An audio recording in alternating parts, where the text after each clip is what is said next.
Hello, my name's Paul. Hi, my name's Rachel. And we are the English Language Lab. And this is our business English podcast, Bizpod. We're going to try to teach you everything you need to know about business English. So, whether you need English for job hunting, presentations, meetings, or any other form of communication, you have come to the right place. Sit back, relax, and enjoy Bizpod.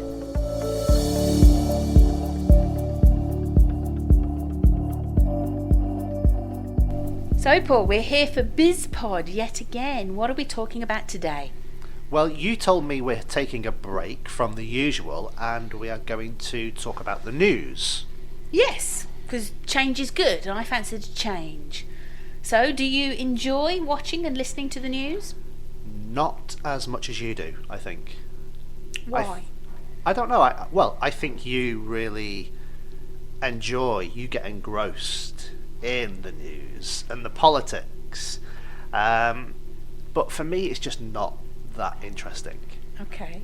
Well, why is it important for people who are studying business English to listen to or read the news? Obviously, for the vocabulary, I think. If you read the news or you watch the news or listen to the news, you get exposed to all sorts of great vocabulary that's relating to business, because the news reports on politics, which affects business. It reports on trade, it reports on finance, The law, all of those different things, and it's great vocabulary. So can you give me some key words that we've heard in the news maybe in the last 6-12 months? Ooh, well, Brexit and COVID. Prorogue, that's another good word.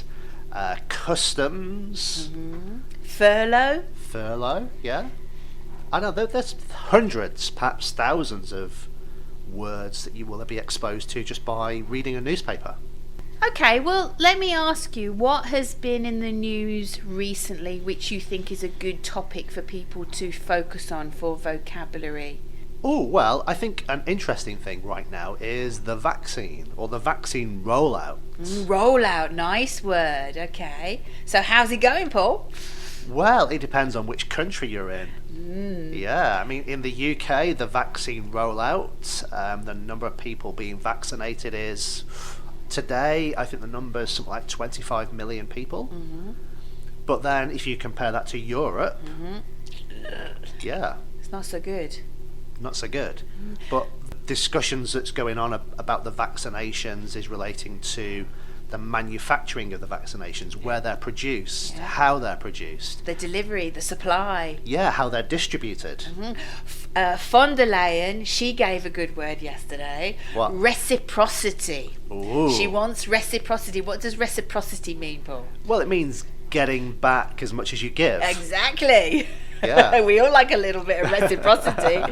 Okay, so that's one topic. Well, what about another one? Well, how about we talk about finance for a minute? Because obviously with everything that's going on in the world with this COVID, money has become more important for lots of people and for government. When you think about it, the governments have been bailing out lots of companies. They've been providing grants. They've been providing loans to people. They're providing welfare for millions of people around Europe and around the world. Is that right? Do you think government should help people out of this pandemic? Well, I think it's the government's responsibility to look after and care for the people of their country. So, in a way, yes. And in the long term, it's going to be cheaper keeping them in their jobs than paying them an employment benefit. Yeah, because another great word, furlough. Yes. Lots of people, millions of people have been furloughed. On furlough. Yeah. Yeah. Otherwise known as being paid to sit in the garden and drink a glass of wine. Yeah, we know lots of people who have done that. Yeah.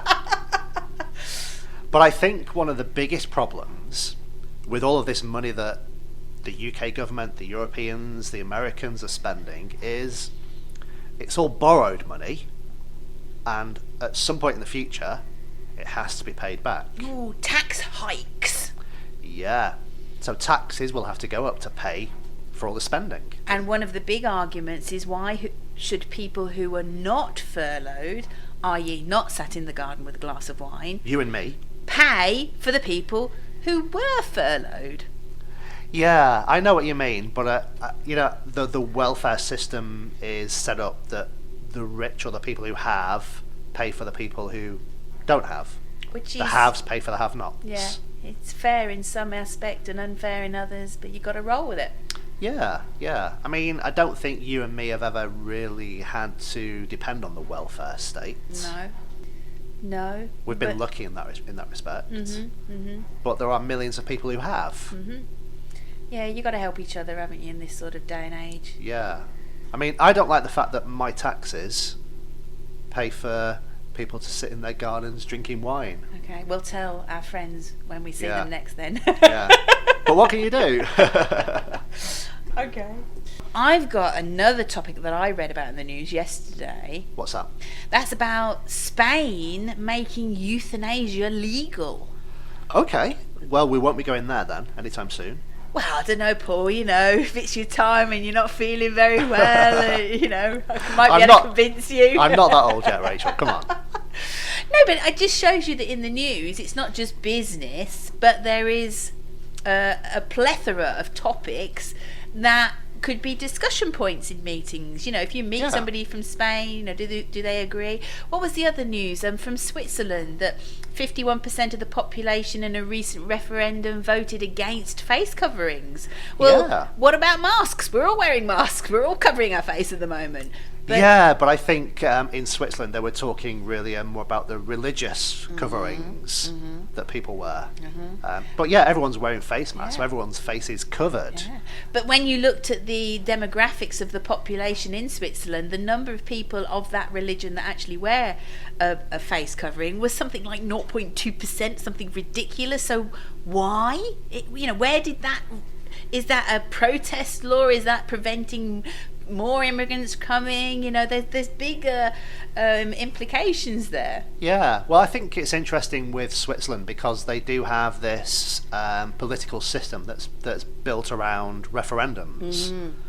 The people of Switzerland get to make the major decisions, whereas in the UK, if we talk about referendums, in our history, there has been 2 referendums. The first one was Scottish independence, and the second one was Brexit. But that's our generation. In our generation, but both of those referendums in the UK have divided the country in so many ways, and the Scottish referendum is still being debated and talked about. Once in a lifetime. Yeah, they're not going to get it again. Once in a lifetime.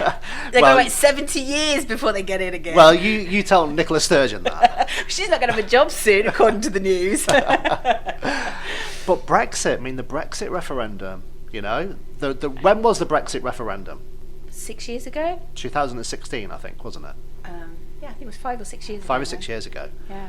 And after the build-up to the referendum was a whole year, and after the referendum we had 4 or 5 years of no politics happening because in the UK nobody could agree on what was the right thing to do after the referendum. But the truth was, we found out more after the referendum about what the question actually was than what people voted on. So I think if people had really known all the details of what it entailed, the result might have been different. Yeah, it probably would have been different, but not necessarily a different result. Yeah.